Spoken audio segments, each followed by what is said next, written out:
Assalamualaikum warahmatullahi wabarakatuh. Bapak Ibu guru SMA Negeri 1 Jateng yang kami hormati, sebelumnya saya mengucapkan terima kasih atas kehadiran panjenengan di ruangan ini dalam rangka diseminasi tentang materi pendidikan guru penggerak terkait dengan budaya positif. Di sini kami kolaborasi dengan Ibu Sri Ningsih dan ini Ibu Sri Kartini, CGP Angkatan 10 Kabupaten Blora dan SMA Negeri 1 Jateng akan menyampaikan paparan tentang budaya positif. Nanti kami akan bergantian menyampaikan. Yang pertama nanti akan disampaikan oleh Ibu Sri Ningsih dan berikutnya nanti akan saya sendiri akan menyambungnya sampai pada akhir dari kegiatan diseminasi ini. Untuk itu kepada yang terhormat Ibu Sri Ningsih kami persilakan. Terima kasih Bu Kartini atas waktunya yang diberikan kepada saya. Saya mengawali untuk pemberian diseminasi tentang budaya positif, di mana ini merupakan tugas kami dalam CGP Angkatan 10, di mana saya nanti akan menyampaikan 3 bagian dan Bu Kartini 3 bagian.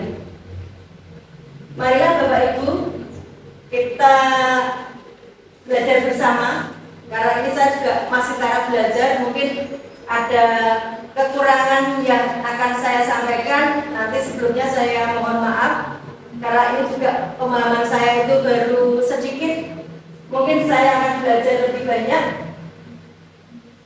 Bapak Ibu, budaya positif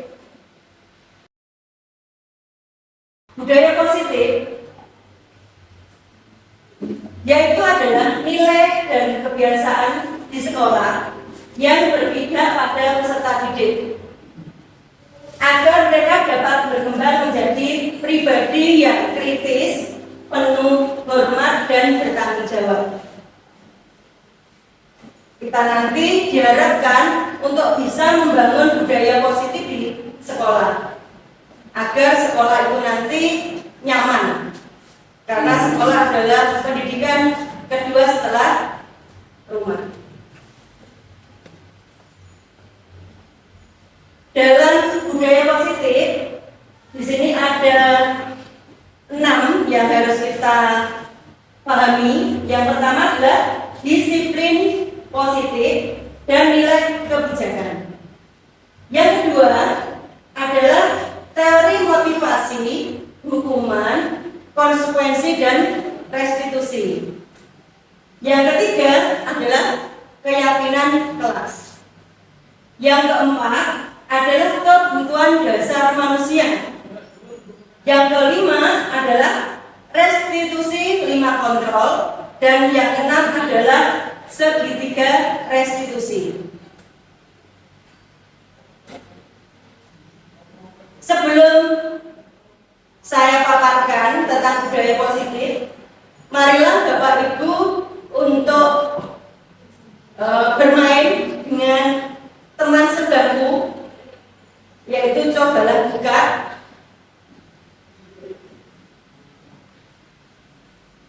Bapak Ibu nanti dengan sebelahnya, Bapak Ibu cobalah secari kertas dan tuliskan apa saja. Nanti saling bergantian. Untuk yang sudah dituliskan itu nanti digenggam, dan salah satu berusaha untuk membukanya. Setelah bisa membukanya, nanti gantian yang satu juga berusaha untuk membuka dengan kepala teman sebelahnya dengan sekuat tenaga. Pokoknya nanti pasti punya alasan bagaimana Bapak Ibu itu bersedia untuk membuka. Silakan Bapak Ibu.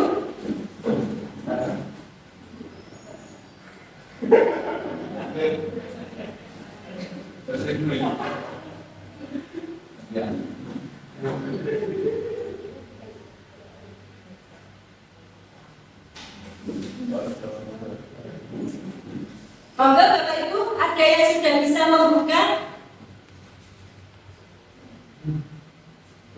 Jangan dekat sama aku. Boleh dibuka? Coba Pak Didi dengan Ibu Sri. Pak Didi dengan Ibu Sri. Masukkan aku. Kita coba untuk mungkin apa? Ya, masukkan. Apa yang di kepala Bu Sri? Ini Pak Prai ya. Sulit boleh untuk membuka kepala tangannya. Iya boleh. Kenapa dari itu? Karena ini ada sesuatu yang sangat sangat spesial terkait harapan. Dan harapan saya ini hanya saya dan Tuhan yang tahu. Saya kasih uang. Tidak boleh. Tidak boleh. Ya mau minta apa boleh, mau minta apapun. Tidak boleh. Gak lagi. Besi menggoreng. Iya sih. Tidak boleh. Mau saya kasih uang juga dong. Harus berusaha. Bagaimana bisa membuka? Ya minta apapun bu. Minta apapun boleh. Tidak ada yang bisa menukar ini dengan apapun. Satu harga itu muslim. Rugi lagi. Kalau tidak bisa dibuka, sekarang mungkin Bu Sustri gantian membuka yang dimiliki Pak Didi. Yang buka yang dimiliki Pak Didi. Jadi itu sama, punya sesuatu boleh saya minta untuk dibuka. Boleh. Tidak boleh.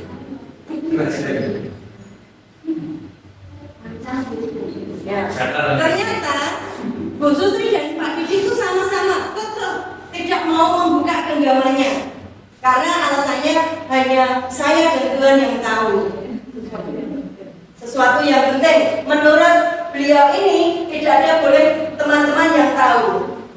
Monggo silakan Pak Didi dan Bu Sustri silakan.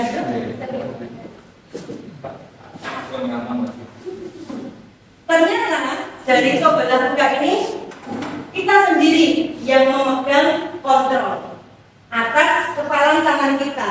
Apakah kita itu mau membuka atau menutup kepalan tangan kita, itu tergantung pada diri kita sendiri. Kita masing-masing sesuai dengan kebutuhan kita. Kita tidak boleh memaksa. Karena apa? Sesuatu itu ada prinsipnya. Kita sudah punya prinsip.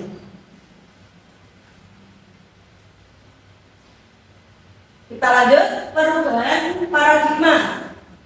Yang pertama, untuk membangun budaya positif, sekolah perlu menyediakan lingkungan yang positif, aman, dan nyaman agar murid mampu berpikir, bertindak, dan mencipta dengan merdeka, mandiri, dan bertanggung jawab. Nah, itu diperlukan kontrol yang baik untuk menghadapi murid kita.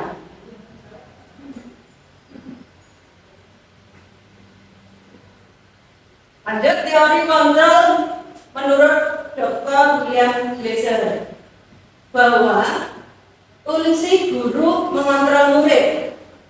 Guru itu bisa mengontrol murid. Itu menurut Dr. William Glasser.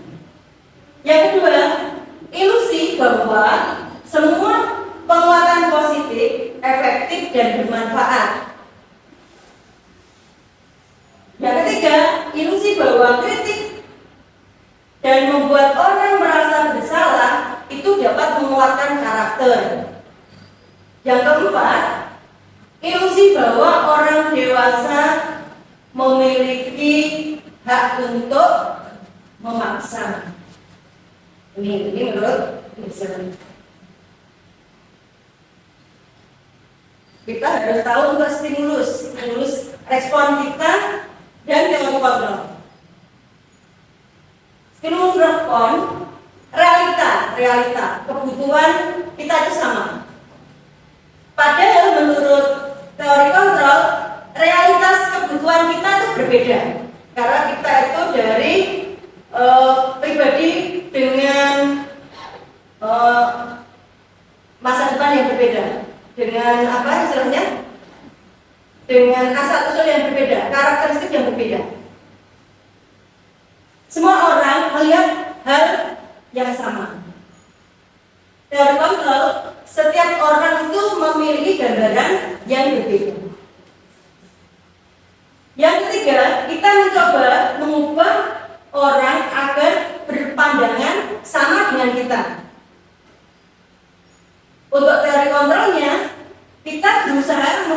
memahami pandangan orang lain yang berbeda tentang dunia.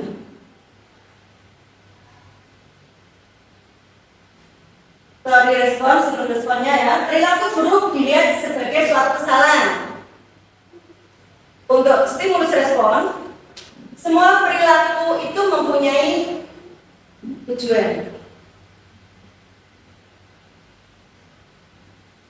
Stimulus responnya ada yang kelima, orang bisa mengontrol saya. Stimulus responnya hanya Anda atau kita saja yang bisa mengontrol diri kita. Saya bisa mengontrol orang lain. Stimulus kontrolnya, Anda tidak bisa mengontrol orang lain. Stimulus respon, pemaksaan ada pada saat bukan itu gagal. Stimulus responnya, kolaborasi dan konsensus menciptakan pilihan-pilihan baru. Yang terakhir, model berpikir menang kalah itu di stimulus respon. Untuk teori kontrolnya, kita harus berpikir model berpikir menang-menang. Karena kita tidak bisa mempengaruhi orang lain. Kita lanjutkan. Mungkin sebelum saya lanjutkan ada pertanyaan dari Bapak Ibu? Kalau tidak ada ya. Kalau tidak ada, saya lanjutkan tentang disiplin. Apa itu disiplin? Ya, di sini ada makna disiplin. Disiplin itu dari bahasa Latin disiplin, yang artinya adalah belajar. Makna asal dari kata ini berkonotasi dengan disiplin diri murid-murid dari Socrates dan Plato. Disiplin membuat orang menggali potensi menuju sebuah tujuan apa yang ingin dihargai. Namun dalam budaya kita seringkali ya, makna kata disiplin telah berubah menjadi sesuatu yang dilakukan seseorang pada orang lain itu adalah untuk mendapatkan suatu kepatuhan. Disiplin itu biasanya dengan disiplin anak itu dianggap patuh. Biasanya seperti itu. Kecenderungan umum adalah di sini menghubungkan kata disiplin dengan ketidaknyamanan. Kalau tidak disiplin, tidak nyaman. Bukan dengan apa yang kita hargai untuk pencapaian suatu tujuan. Biasanya disiplin itu dikaitkan dengan anak itu, kalau disiplin berarti patuh terhadap tata tertib.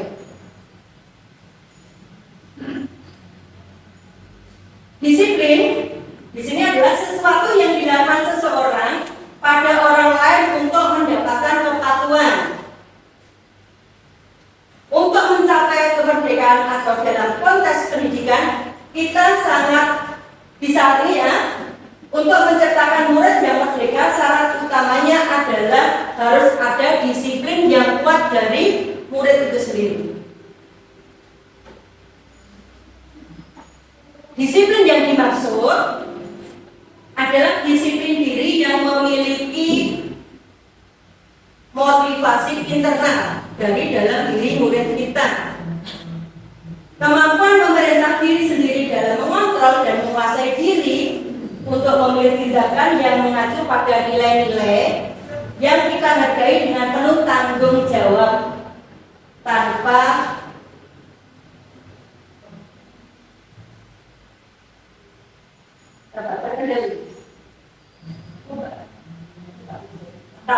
terperintah.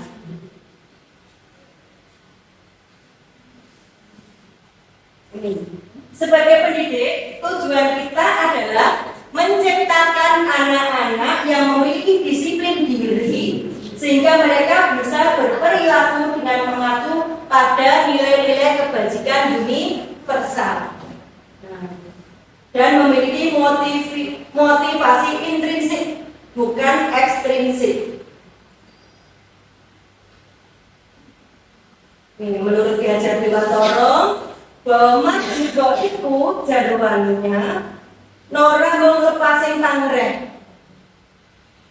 Nggih uga kuat kuwasa mandiri priyaga. Yang artinya merdeka itu tidak hanya terlepas dari pemerintah, akan tetapi juga cakap buat memerintah diri kita sendiri.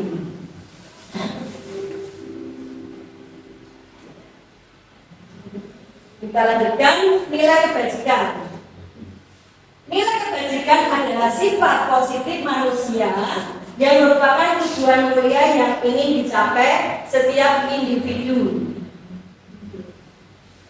Nilai kebajikan universal berarti nilai-nilai kebajikan yang disepakati bersama, lepas dari suku bangsa, agama, bahasa maupun latar belakangnya. Setiap perilaku itu memiliki suatu tujuan. Kita melakukan sesuatu itu pasti ada tujuannya.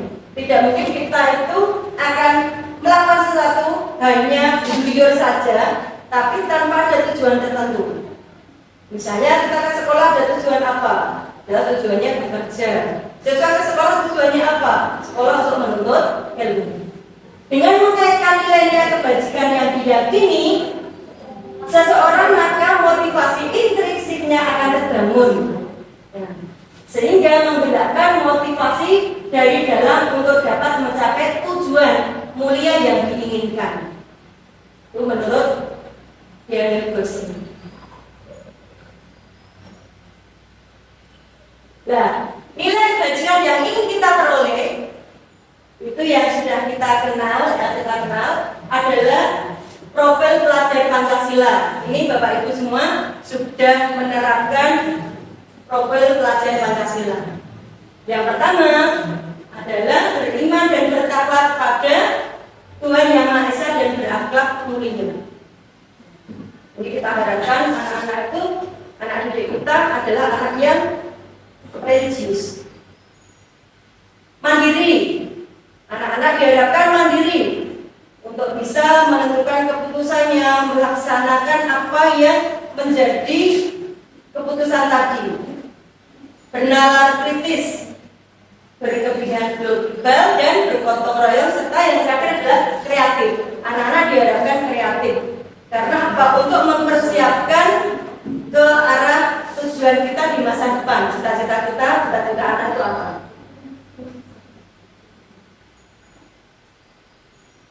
Nah, di sini proyek nilai-nilai kebajikan yang pertama di sini adalah dari kita peduli, rajin, integritas dan rasa hormat. Ini keterus terangan, berani, bahagia dan pengabdian. Komitmen, kreatif, baik hati, dan bijaksana. Ini adalah nilai-nilai kebajikan yang harus kita terapkan. Belas kasih, semangat, kesetiaan, dan rasa bersyukur. Bertujuan, dermawan, keteraturan, lurus jatuh. Dengan rasa harga diri, kedamaian, ketegasan, gotong royong, ini semua adalah nilai-nilai kebajikan. Nilai-nilai kebajikan yang kita kembangkan dari diri kita dan dari diri anak-anak. Nah, dari nilai kebajikan itu kita akan mempelajari juga motivasi perilaku manusia. Manusia itu kalau bertindak atau berperilaku pasti punya motivasi, dorongan dari diri. Nah, pertama motivasinya adalah kita bertindak itu untuk menghindari ketidaknyamanan atau hukuman. Apa yang akan terjadi apabila saya tidak melakukannya? Apa yang terjadi apabila kita tidak datang tepat waktu? Nah, ini karena dia itu takut dengan hukuman, maka motivasinya adalah motivasi eksternal. Karena itu belum timbul dari diri anak, dari diri sendiri. Yang kedua, motivasi untuk mendapatkan imbalan, penghargaan dari orang lain. Ini berkaitan dengan apa yang akan saya dapatkan apabila saya melakukannya. Misalnya, saya akan mengikuti kegiatan OSIS karena saya biar dipandang aktif oleh teman-teman saya. Ya. Ini adalah motivasinya eksternal. Kenapa? Masih pengen dapat penghargaan dari orang lain. Yang ketiga adalah untuk menjadi orang yang mereka inginkan dan menghargai diri sendiri dengan nilai-nilai yang mereka percaya. Mereka bertindak itu pokoknya ingin, yaitu menghargai dirinya sendiri. Saya akan menjadi orang yang seperti apa jika saya melakukannya. Kalau saya melakukan kegiatan OSIS, karena saya itu pengen bisa menggali potensi saya. Saya ingin belajar sungguh-sungguh karena saya ingin menunjukkan bahwa saya itu mampu untuk belajar dan menguasai materi yang akan saya jadikan pegangan di masa yang akan datang. Berarti itu motivasinya adalah dari kita sendiri, dari dalam diri murid. Motivasi eksternal dan tujuannya adalah disiplin positif.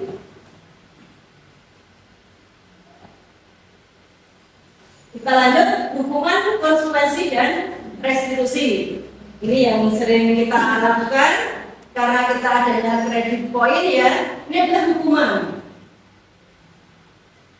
dan konsekuensi apabila tidak melakukannya. Hukuman dan konsekuensi adalah tindakan terhadap suatu pelanggaran. Tambahkan pelanggaran ada konsekuensinya, telat dapat poin. Misalnya untuk mengerjakan tugas telat nilainya dikurangi kali 2. Nah, kita bisa melakukan restitusi. Restitusi apa? Adalah proses menciptakan kondisi bagi murid untuk memperbaiki kesalahan mereka. Nanti dari diri anak itu sendiri. Ini contoh dari kegiatan-kegiatan.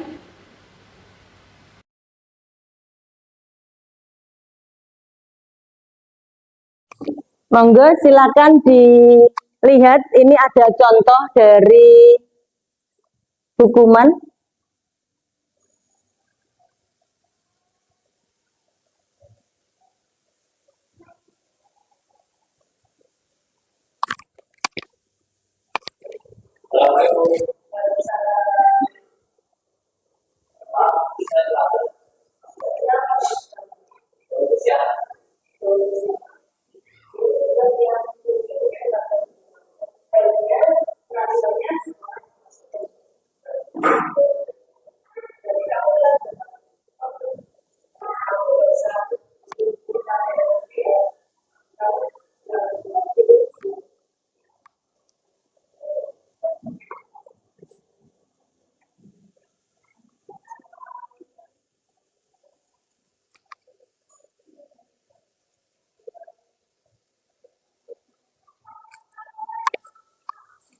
Bapak Ibu, tadi adalah contoh dari hukuman di mana anak itu terlambat, tidak boleh.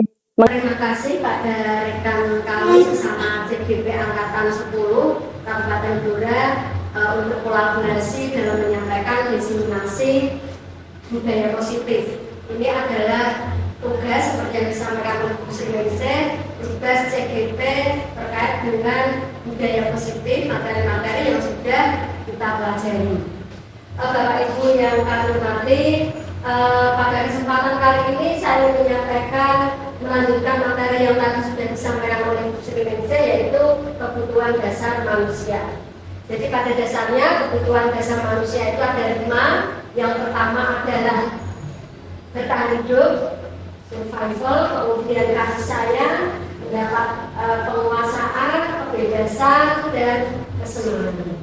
Nah, 5 kebutuhan dasar inilah yang menjadi suatu mengapa seseorang melakukan sebuah tindakan. Jadi kita melakukan sesuatu, murid-murid kita melakukan tindakan atau bahkan mungkin pelanggaran, itu salah satunya adalah untuk memenuhi kebutuhan dasar mereka. Nah, ini kebutuhan dasar yang pertama adalah bertahan hidup. Setiap manusia, setiap individu itu pasti mempunyai kebutuhan yang ini, bertahan hidup. Bagaimana dia bisa mempertahankan hidupnya? Mungkin dia perlu adanya makan, rumah, kemudian kesehatan, dan yang tidak kalah pentingnya adalah reproduksi. Seperti yang pernah kita pelajari di pelajaran biologi, salah satu cara untuk mempertahankan hidup sebuah atau suatu makhluk hidup adalah bertahan, maksud saya reproduksi. Jadi reproduksinya adalah salah satu cara makhluk hidup untuk mempertahankan hidup.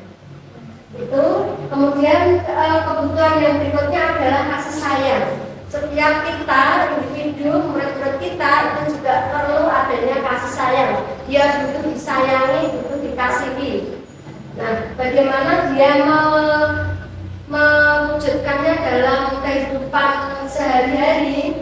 Mungkin di sekolah kita sering juga mendapatkan murid kita ada yang manja, ada yang alman. Itu adalah salah satu cara mereka untuk mendapatkan kebutuhan kasih sayang dari kita, atau mungkin dari teman-teman sekelasnya, atau bahkan di lain kelas. Ini kebutuhan kasih sayang. Mereka sering bermanja-manja, caper, ya ada rasa capernya. Itu adalah salah satu cara untuk mendapatkan kebutuhan kasih sayang. Yang berikutnya adalah kebebasan. Bagaimana kalau kita menghadapi murid di kelas saat pembelajaran, mereka suka bermain sendiri, asik dengan dunianya. Ini menunjukkan bahwa mereka adalah butuh kebebasan. Sementara di kelas itu mereka agak terikat dengan aturan, dengan mungkin kesepakatan kelas yang sudah dibuat. Itu mereka melakukan kegiatan yang menurut mereka itu merupakan sebuah kebebasan, suka coba-coba, tidak suka juga dikendalikan oleh bapak ibu gurunya atau temannya. Ini salah satu kebutuhan mendapatkan sebuah kebebasan. Kemudian untuk yang kebutuhan dasar berikutnya adalah kesenangan. Kita bisa melihat anak-anak kita itu ada yang sukanya main game, main game. Kemudian ada yang suka volley, suka gibah, suka suka melakukan sesuatu yang sifatnya itu menyenangkan dirinya sendiri. Bahkan tidak peduli dengan orang lain, dengan temannya. Tindakan orang menyenangkan diri sendiri itu bisa mengganggu kesenangan temannya juga. Ini perlu kita sadari bahwa mereka memang butuh sebuah kesenangan. Jadi kadang kita nanti menyikapinya juga harus dengan trik-trik tertentu sehingga kebutuhan untuk mendapatkan kesenangan mereka juga terpenuhi, tercukupi. Kemudian yang berikutnya penguasaan. Jadi anak-anak kita mungkin yang menjadi ketua kelas itu sering menunjukkan power mereka.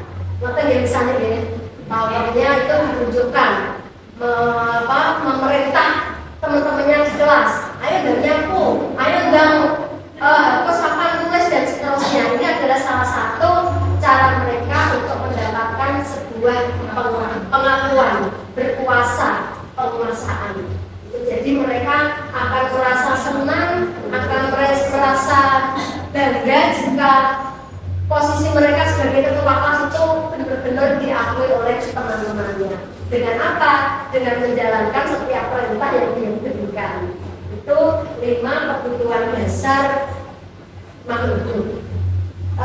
Sampai di sini mungkin ada yang mau disampaikan. Cukup ya, lanjut ya. Baik.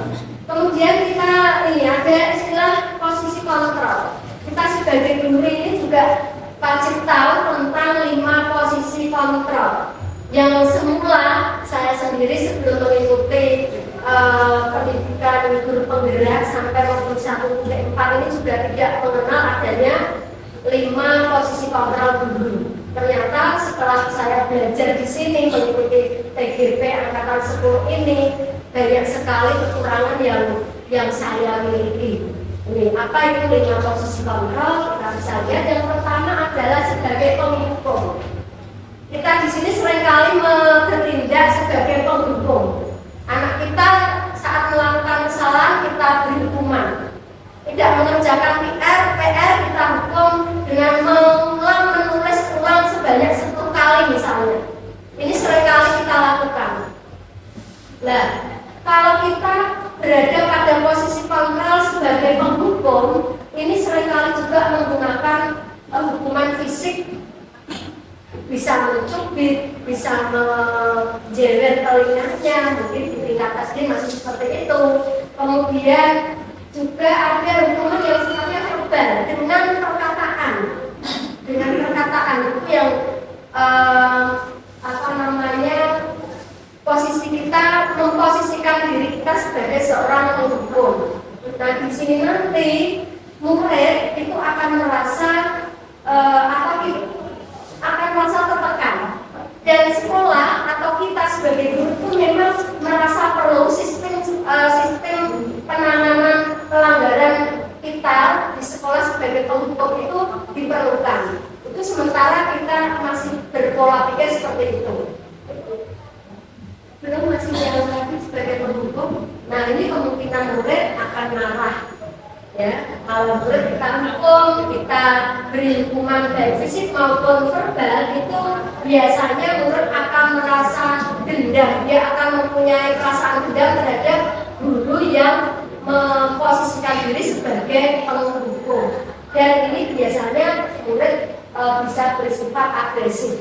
Sehingga banyak kita temui ya Bapak Ibu di media sosial itu terjadi murid berani sama guru. Banyak ya kita temui ya, murid membawa sabet ke sekolah hanya untuk menemui seorang guru yang pernah dia memberikan hukuman pada dirinya. Ini sering kita temui, bahkan lebih anarkis sampai dengan terjadi korban, guru menjadi korban kekerasan dari murid. Ini salah satunya adalah efek dari guru yang memposisikan diri sebagai penghukum.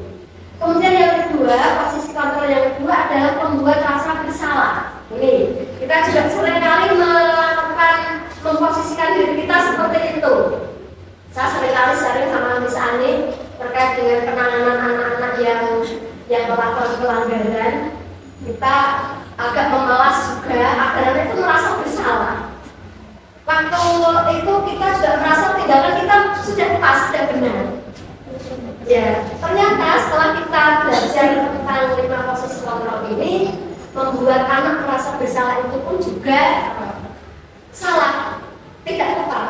Gitu.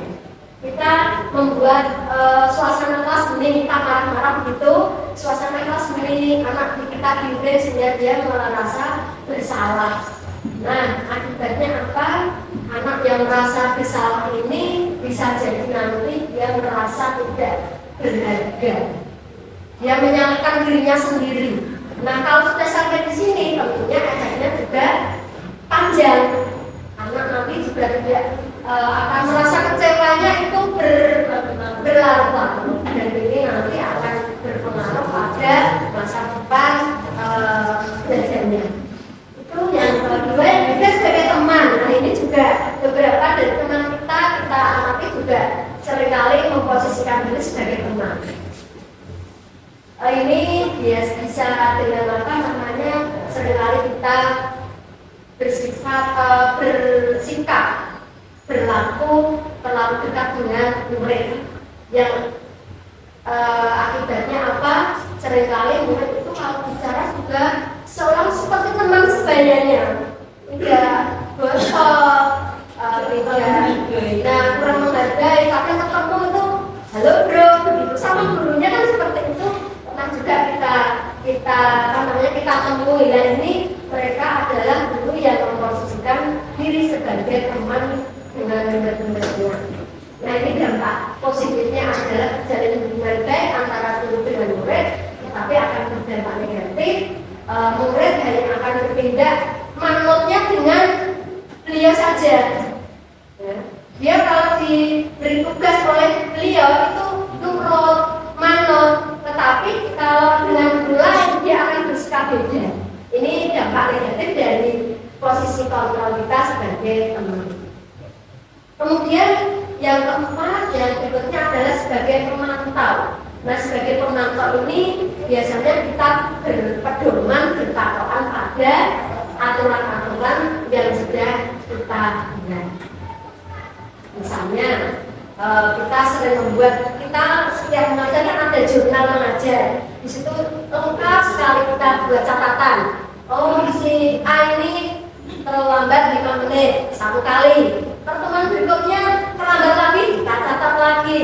Oh, B ini belum mengumpulkan tugas, kita catat. Nah, dari kumpulan catatan-catatan itu kita nanti sampaikan ke murid, kemudian kita tunjukkan pelanggaran-pelanggarannya dan nanti akan kita berikan konsekuensi apabila dia melakukan pelanggaran itu.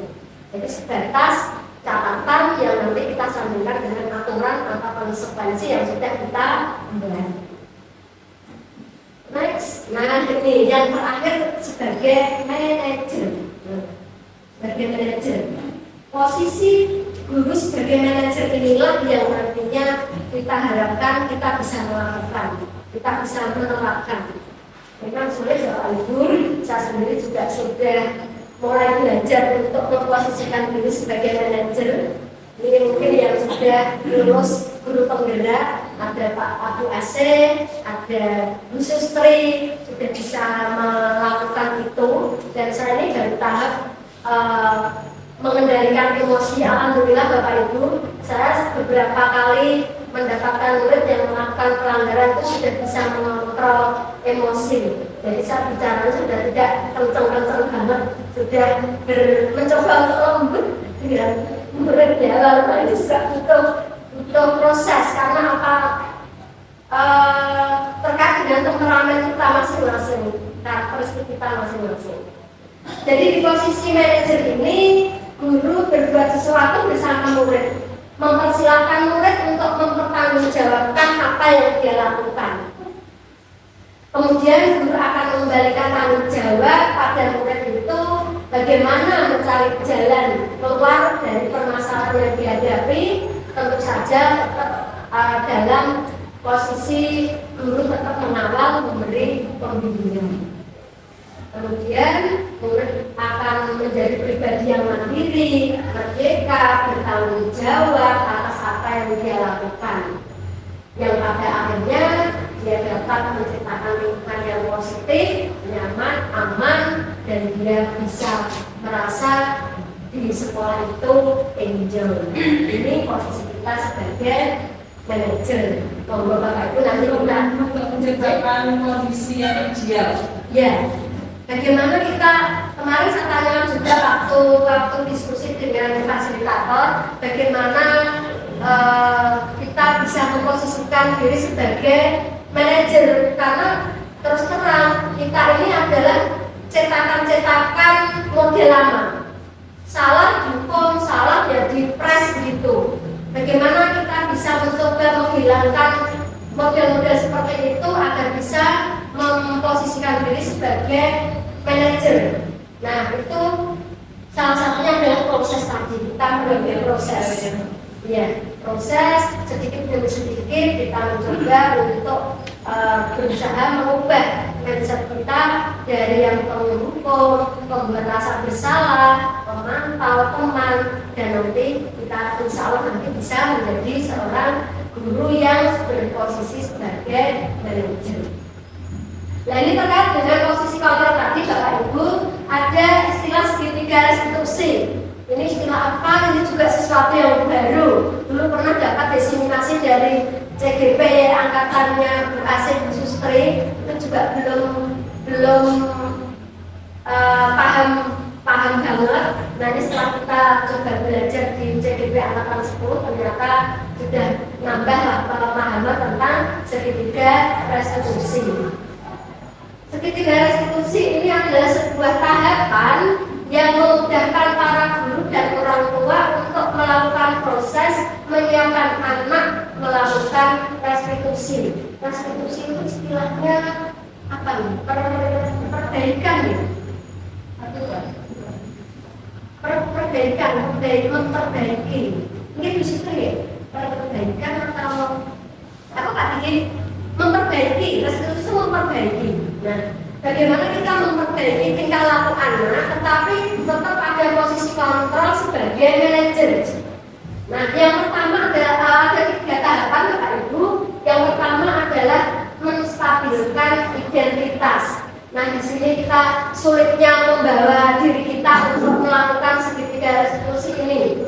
Kita harus melakukan dialog, melakukan diskusi dengan anak, mengapa kok dia ini melakukan itu dengan kalimat-kalimat yang tidak menjatuhkan anak. Misalnya dalam tahapan menstabilkan identitas ini kita harus mengatakan begini misalnya, tidak apa-apa Nduk, tidak apa-apa Mbak, Mas, setiap orang itu pernah melakukan kesalahan. Nah, kita menyampaikan kalimat itu kadang-kadang kan sulit, apalagi memang watak kita itu sudah berkali-kali anak-anak melakukan kesalahan pelanggaran. Kita harus semanis itu dalam menyelesaikan masalah dari anak itu. Tidak apa-apa, semua orang pernah salah, bukan ini juga pernah salah, bahkan kepala sekolah itu juga pernah salah. Dengan bermanis-manis kan biasa ya.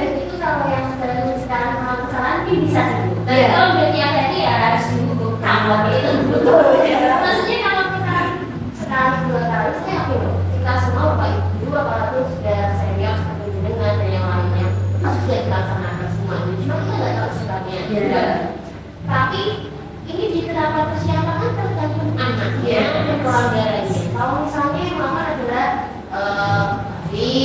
yang nggak pernah bisa tidak semua orang pasti pernah salah, nggak mungkin pernah sempurna. Tapi kalau mohon maaf nih yang biasanya berbeda berkali-kali kita nggak mungkin bisa. Karena udah dikasih tahu kita masih mau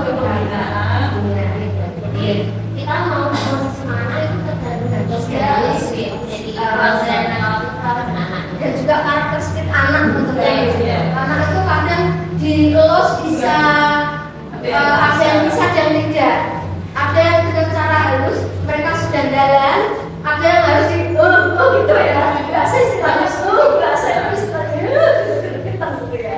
Karena saya dan yang bisa langsung ada manis ya. Yaitu cara menstabilkan identitas yang kita coba lah.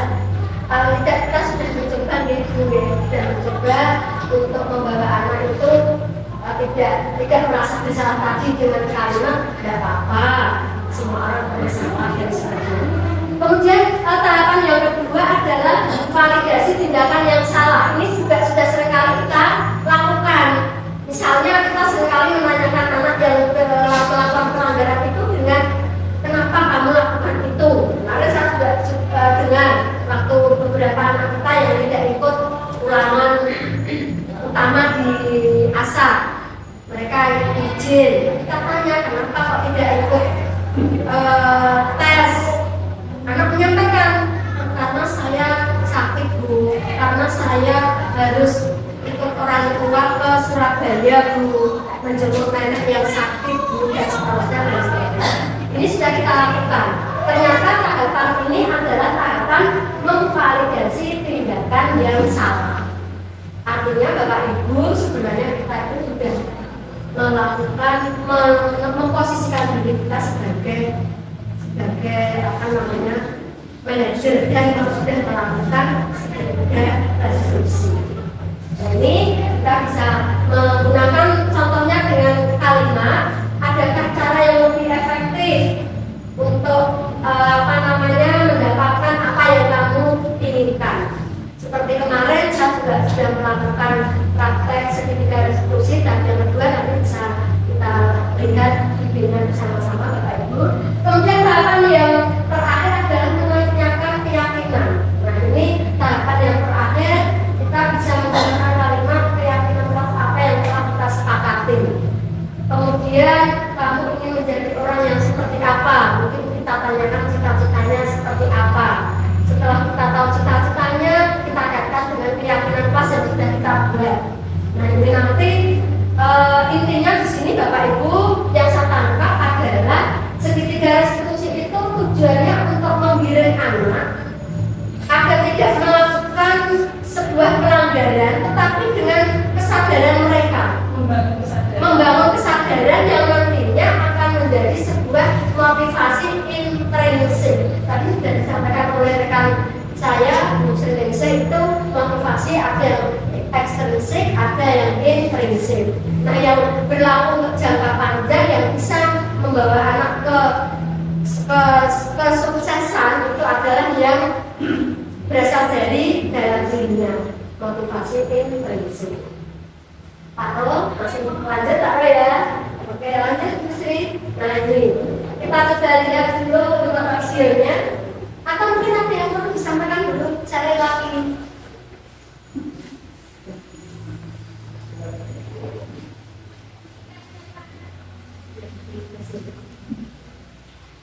Ini adalah contoh video praktek restitusi Bapak Ibu yang sudah saya coba untuk lakukan untuk menerapkan ilmu yang saya peroleh dari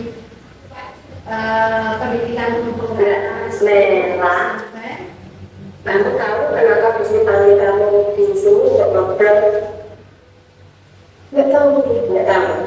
Coba sekarang kamu ingat, kira-kira kamu sudah terlambat masuk pelajaran matematika Jalan Industri berapa kali?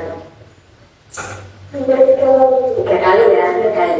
Tidak apa-apa, Mela, karena semua orang itu pasti pernah melakukan kesalahan. Industri juga pernah salah, teman-teman juga pernah salah. Ini juga benar, terdapat di jurnal dari Industri itu kamu sudah terlambat 3 kali.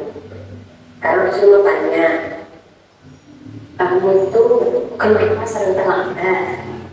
Saya sering pulang malam. Sering terlambat malam? Iya. Belajar? Iya.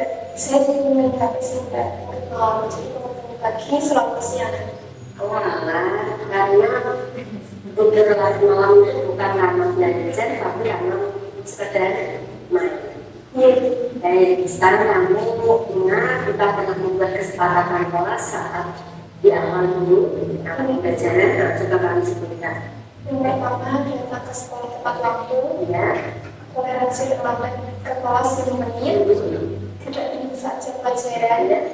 Ketemu sekolah memakai seragam. Ya, itu kesepakatan kelas kita. Ternyata kami sudah melanggar 3 kali. Benar ya? Iya. Sekarang coba kamu cita-citanya besok ingin jadi apa? Jadi apa? Menjadi apa? Ini cita-cita yang terus, cita-cita yang luar biasa, tetapi kamu juga harus berpikir bagaimana cara mencapainya, mencapai cita-citamu. Yaitu kamu harus 1, disiplin, 2, bertanggung jawab. Tanggung jawab pada diri sendiri, pada tugas-tugas yang diberikan oleh Bapak Ibu. Yang kira-kira kamu bisa nggak nantinya mengubah kebiasaan kamu di bulan malam untuk di awal tentunya sudah tidak terlalu lagi. Bisa ya? Bisa. Baik. Karena kamu sudah tahu caranya untuk memotivasi agar kamu tidak terlambat lagi dan industri yang bisa berkipas, semoga apa yang kamu sudah lakukan bisa tercapai. Amin. Sekarang kamu bisa evaluasi dari saat itu aku harus bisa menjadikan yang itu. Tadi Bapak Ibu contoh praktek skripsi yang saya lakukan memang berat Bapak Ibu, kita harus sesabar itu dalam menangani murid yang macam-macam karakternya gitu. Tapi paling tidak kita sudah mencoba untuk mempraktekkan pengetahuan yang kita peroleh. Mungkin ada yang disampaikan terlebih dahulu terkait dengan materi-materi yang kita sampaikan tadi. Cukup ya? Harapan kami mudah-mudahan apa yang kami peroleh di PGP ini bisa juga kami tularkan ke panjenengan semua dengan harapan sekolah kita menjadi lebih baik lagi dalam menangani, dalam membawa anak-anak ke masa depan mereka masing-masing. Sekali lagi Bapak Ibu, saya Ibu Sekartini dan rekan saya Ibu Seningsih mudah-mudahan apa yang kami sampaikan ini bermanfaat untuk panjenengan dan untuk sekolah kita terkait dengan budaya positif. Dan sekali lagi terima kasih atas waktu yang kami luangkan untuk proses diseminasi ini. Sekali lagi kami mohon maaf jika ada penyampaian ada kurangnya, dan pasti ada kurangnya. Terima kasih. Saya akhiri. Assalamualaikum warahmatullahi wabarakatuh.